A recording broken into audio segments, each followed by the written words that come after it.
Σταματόπουλος με τα νιώτα του ποντέρ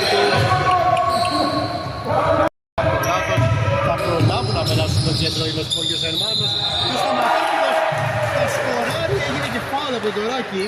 Γκολ φάουλ λοιπόν, 9-5 και 1.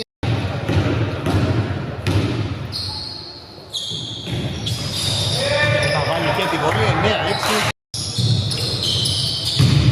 Ο Σταματόπουλος με η προσπάθειά του 14.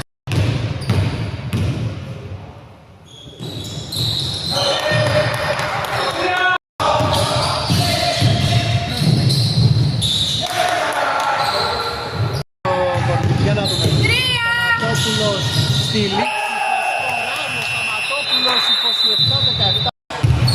Σταματόπουλος για 3. Θα τον βάλει ο Σταματόπουλος.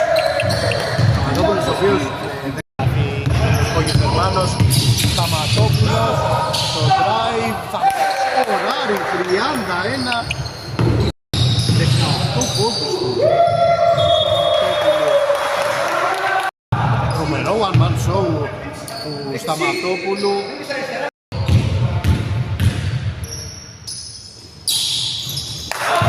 Δεύτερη Σταματόπουλος τον αγώνα με τα βλώτα το βάλει 31-25.